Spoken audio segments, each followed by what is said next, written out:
Our guests today are Blair Jones, a managing director of Semler Brossy in New York City, and Mike Kesner, a partner of Pay Governance in Chicago. Two of my favorite people. I'm Brock Romanek.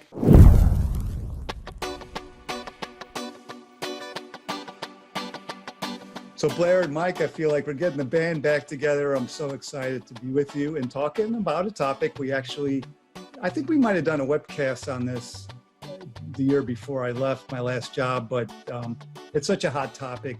The metrics you might use in an incentive pay for ESG. ESG is such a hot topic. Investors are keenly interested in it, and they are interested, I believe, as we're going to hear, in how it's being used as a way to guide executive pay. So Blair, the first question is, where do you even start with this? I know it's hard for companies to even start with their sustainability report. How about in the incentive pay area? Is there reliable data? And are we in a position to have ESG incentive metrics? Well, it's a good question. And the truth of the matter is you start with business strategy, right? Because you want to, even with ESG, you want to make sure that you're choosing metrics that ultimately are aligned with your strategy. So if you're a CPG company, things like sustainable sourcing, things like sustainable packaging become pretty important. If you're in the energy industry, things like carbon footprint are important. And for all companies at some level, D&I is important. So you start with the business. Now the data question is, I think, what makes this hard, and measuring it right is really what makes this challenging. So at one level, you want to walk before you run. So for many companies right now, incentives are not the place they should start. They should start by making sure they can actually measure these things reliably. And there are external standards out there. There's GRI, there's SASB, there's now the new World Economic Forum principles that have come out, but that in itself makes things confusing. So what you want to do is make sure that you're getting to a reliable measure that is meaningful to your business, that you can then demonstrate makes a difference for shareholders at the end of the day. And Blair, I'd also add too, it's part of it is, are some of these metrics baked into the culture yet? Are they part of how you operate the business? Yes, part of strategy. Is it something that's really permeating the whole organization as well? Because it's hard to start measuring and creating incentives on something that's not well understood or the culture's not steeped in those types of metrics, or the business hasn't been focusing on it. Although you're absolutely some would argue, right. and some would argue, as you say, unless you measure it, people won't manage it. So maybe we should start measuring it. But really, that doesn't usually work. Sometimes compensation is viewed as the strategy, and that's not the case. It's really the reverse. It's compensation supports the strategy, supports the culture, and what the company's trying to do. So putting it in an incentive plan won't magically change behavior if the company's not ready to pick up on the metrics. Yeah, I think that's a really good point, Mike, because at the end of the day, you want this to be something that the CEO and the leadership team are talking about, that are part of the scorecard that you're looking at all the time. And if they aren't there, it is hard for compensation to follow. I think it's probably inevitable, and more inevitable than it's ever been, that it's going to be in compensation, because investors are very interested in it. Companies are picking up on the cues and are increasing the rigor and the quality of the measures they're looking at in their CSR reports. So the compensation plan does seem like the holy grail, but you certainly don't want to be premature in putting in the compensation plan, because you've got limited real estate there. And if you get it wrong, then it's hard to fix and hard to build credibility going forward. And Mike, am I correct in that investors are looking for this kind of thing? Absolutely. I know Pension Investments had an article that said that worldwide there's $43 billion of money tied towards socially responsible investing, which would include ESG type metrics. And in the US, it was over $13 billion of funds specially designed to focus in this area. Another article I saw, which was really fascinating, is the fact that baby boomers will be leaving over $24 trillion to millennial generation. And the millennial generation is much more interested in working for companies that are focused on ESG, as well as investing in companies that are focusing on ESG. So as shareholders and future shareholders are very much get interested in, the investment community has definitely stepped up with specialty funds that address this need. And that's not to say that all companies shouldn't be focused on it, but there's a lot of targeting of socially responsible investments going on right now. Another thing that I saw too is I'm sorry, Blair, ISS did a survey, and this was just on diversity and inclusion, and this was their recent policy survey, and of the investors that responded, 78% said they would support proxy proposals that wanted more disclosure on D&I, or where you set targets on diversity within an organization. So it's just another sign that there's a lot of interest across a wide range of investors in ESG type metrics. Blair. And Mike, I'm sure you're finding the same thing, but all of my clients who are going out and doing shareholder outreach, this is the topic that leads.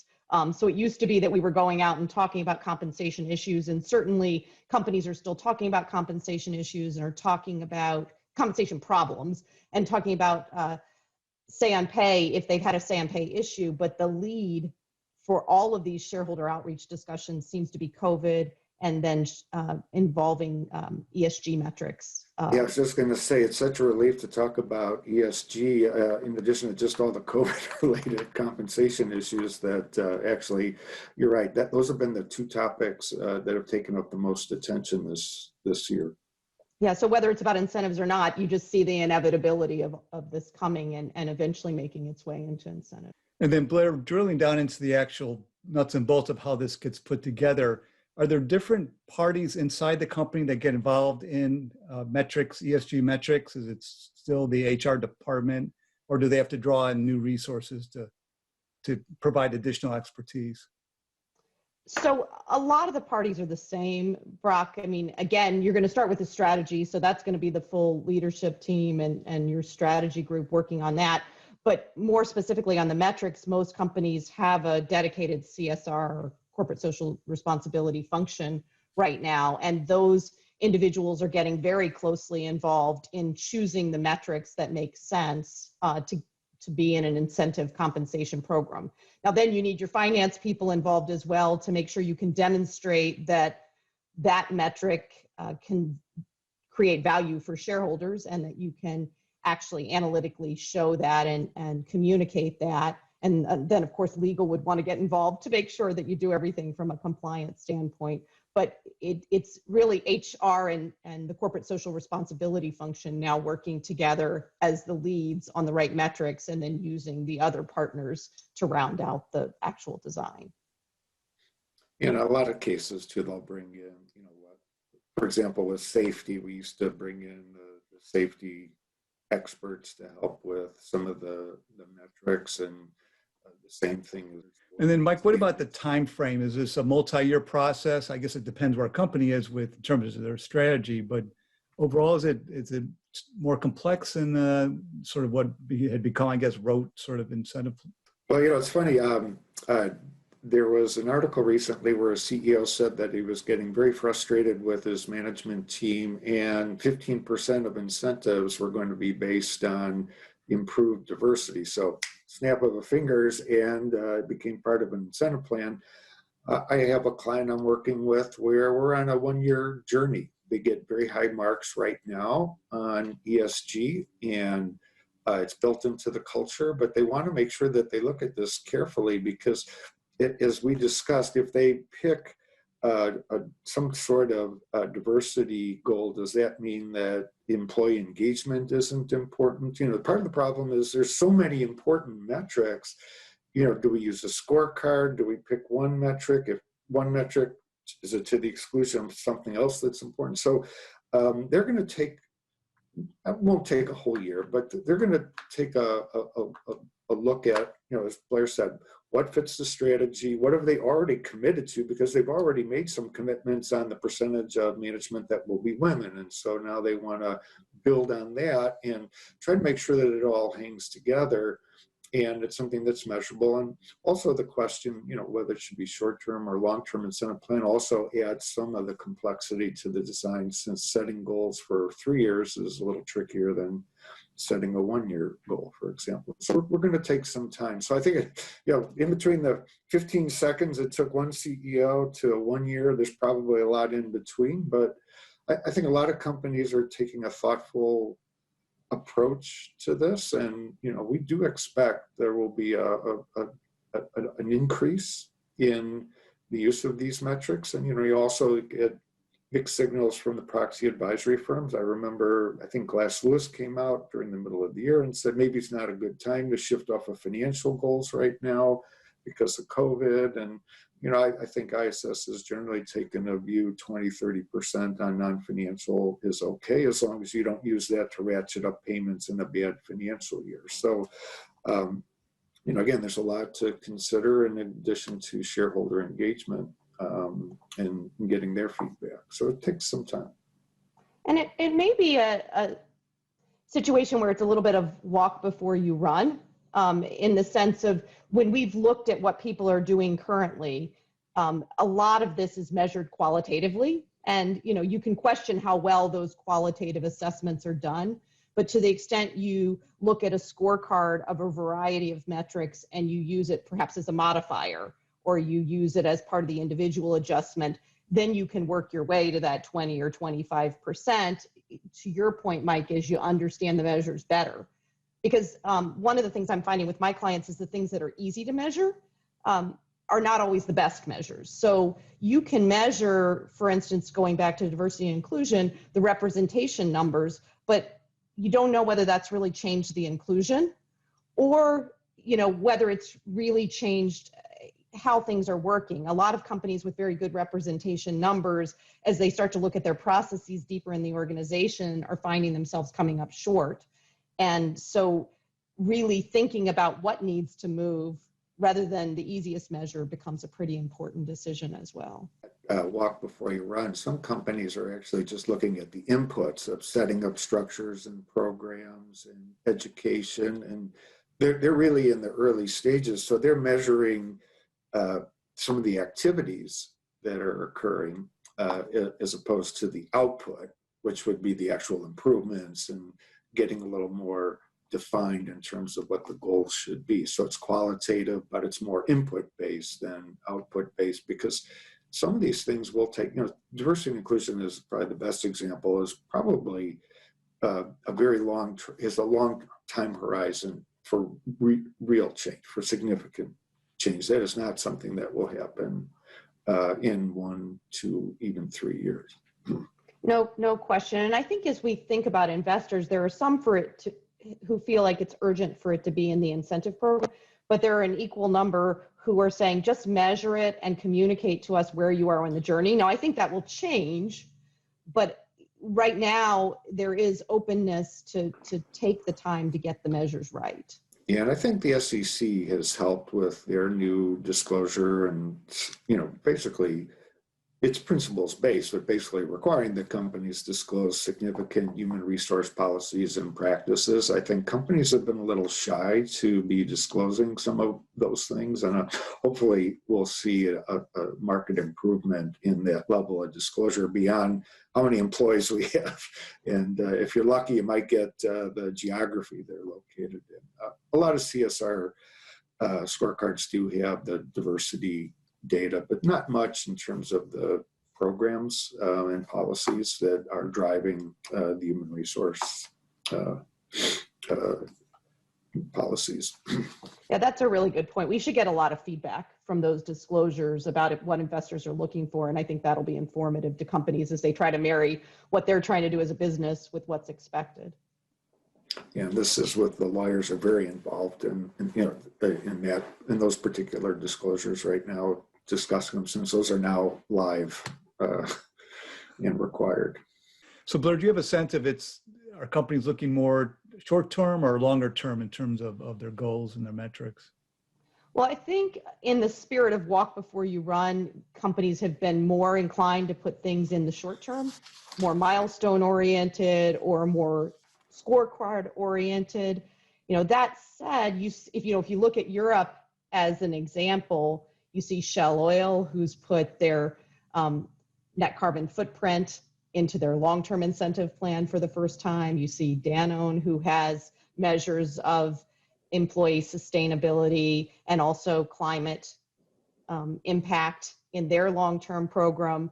I do have some retail clients who have started to put sourcing goals in their long-term program. Ultimately, these are long-term metrics.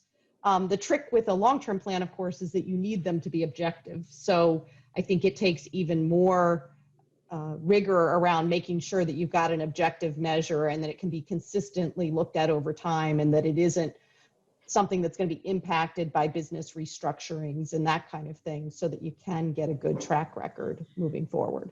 Or you make a really good point. I've always said this about long-term plans, that you need them to be objective. And the problem, if it's qualitative in a long-term plan, is what happened the last quarter or year is going to dominate the evaluation as opposed to the full 3 years. Where if it's quantitative, it's calculated and there's not as much discretion. But I found that when we've had qualitative or judgment at the back end of a long-term plan, it's like the last 3 months, not the full 36, that seem to get weighted the most. Maybe the result was okay, but I was uncomfortable with that. And in an annual plan, it's much easier to use qualitative. Even if the last 3 months count the most, at least it's 3 within the last 12 and not 3 after 36 months. And that means you got to really focus on something that's kind of a hard score, whether it's a diversity goal or it's a greenhouse gas reduction goal. That's where I think ultimately we may head, Brock, because truly, I said this before, I think this is a long-term type metric more than an annual. The annual to get to having the long-term results you want, but ultimately measuring it over the longer term is what I think we'll eventually get to. Right now, it's like 100 to 1 of annual versus long-term. Very few companies have it in their long-term plan. Almost all companies that have introduced this do it as part of the annual plan or the executive's annual evaluation. Very, very few have it in their long-term plan. I think Semler Brossy did a study on this of the Fortune 200, and it was like, I don't know, maybe 4 companies. That's right. Yeah, that's right. The vast majority have it in the short-term incentive plan. I mean, it will be interesting to see how this ultimately works out. There are some companies who have it in both. In the annual plan, I think the best it can do right now is be a signaling impact. In the long-term plan, it'll be an actual goal. So. And then, Mike, what about the degree of emphasis, the weighting of ESG, measured metrics? Most of these metrics, it's anywhere from 5 to 30%. When you get up in the 15, 20, 30%, it's usually part of a basket of measures. So it's a scorecard of several ESG metrics that may be listed out that are not weighted, maybe not have specific goals. And then when you have, like I have a client that has food safety and employee safety, and those are each measured, those are each 10%.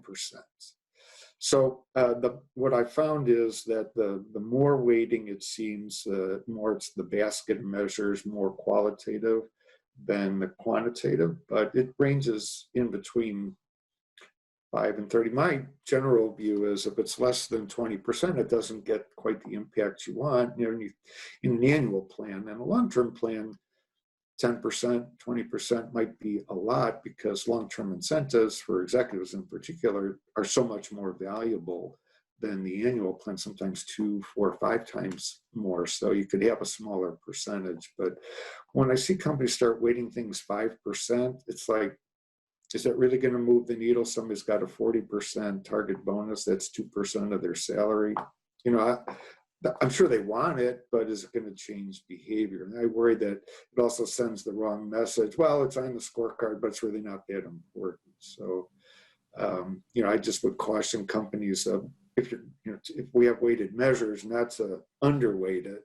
And again, for the ones that are more highly weighted, it seems like it's more a basket, which probably makes sense right now where we are in this whole cycle. No question at all. And I think at the end of the day, as you look at the types of metrics people are using, as we get to metrics that are more contemporary, strategic in nature, we will be able to quantify their meaning, and then you're more comfortable putting more weighting against them. So you probably already answered the next question, Blair, about how do you evaluate which metrics are best for you? It seems the ones that are best tied to the company strategy to move that forward, but what do you say? You want it tied to the strategy. You want to be able to objectively measure it. You want it to be somewhat consistent over time. You want to be able to show the impact to shareholders, which means you need to be able to be comfortable if you miss it, talking to shareholders and other stakeholders about it. And I think, that last one is not to be underestimated, right? Because everybody wants to be a winner right now, particularly in diversity and inclusion metrics. And if we're going to make these real, they're going to have to be like any other metric where sometimes you beat it and sometimes you miss it. And companies are going to have to get comfortable with that conversation as well. And then, Mike, how about tweaking your metrics over time? How do you evaluate if they're working as intended?